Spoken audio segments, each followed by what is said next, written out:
Here's what the Bucks' top players did in Game 1. Giannis had 25 points on 9 of 25 shooting, 13 boards and 12 assists, though, triple-double.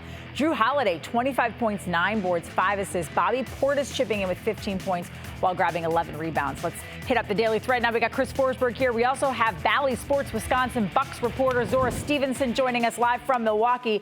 Zora, it feels to me like the Bucks heard everything about how they don't have Chris Middleton and they didn't want to face the Nets and the Celtics are now the darlings of the NBA. And they said, yeah, we'll show you. It feels like they're playing with a chip on their shoulder. Am I reading that right?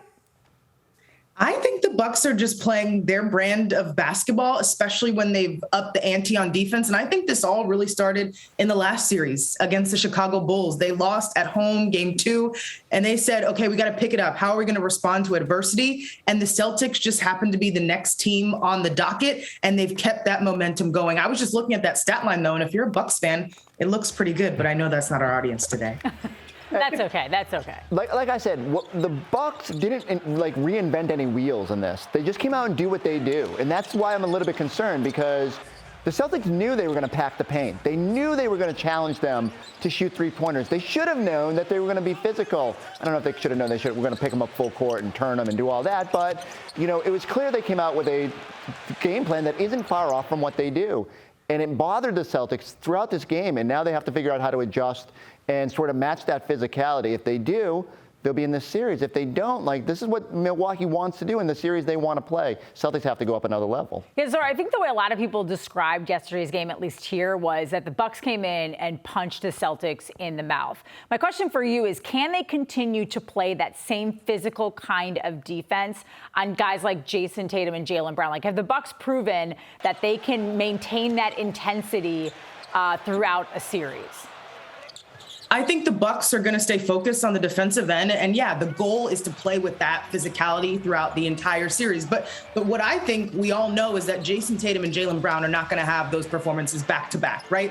I think there's maybe 1 or 2 games in a series where you just have nights where you're not knocking down shots. So you're not playing as poised as you know how to play. And the Celtics happen to have that in Game 1. And so I think the Bucks expect Boston to come out and be a much different team on Tuesday night in Game 2. But I think the Celtics need to expect that same level of physicality, especially defensively. And that huge lineup that the Bucks are starting with lately is really problematic. It was problematic for the Chicago Bulls. And in Game 1, it really was problematic for the Celtics because you were talking about the fact that the Bucks were pressuring the Celtics in the backcourt and picking up sometimes, 94 feet. But then they were funneling the Celtics guards. You talk about Jaylen Brown and Jason Tatum and Marcus Smart to Brook Lopez down low. And even the shots that he was not blocking, he was altering them. You get past your main defender and you see a big guy like Brook Lopez up there, it changes the way you go about going to the basket. And there have been multiple instances this season where the Celtics have seen that backline presence and just been deterred from driving, not even thinking about it because they don't want to get to the rim and have to make that adjustment.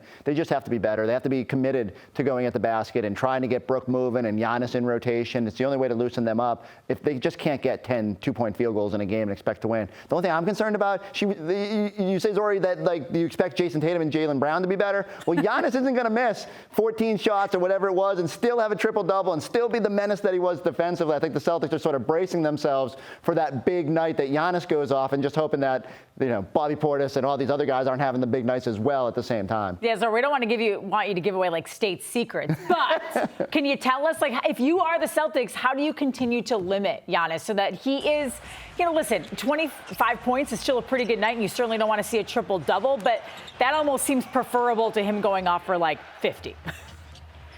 It's hard to get the guy in a place where he's not playing aggressive, where he just says, okay, I'm going to stand back and let you guard me. The way to really slow him down is maybe to try to get him in foul trouble to where he has to think about the moments where he chooses where he's going to be aggressive. And he's like, is it worth the risk of me getting an offensive foul?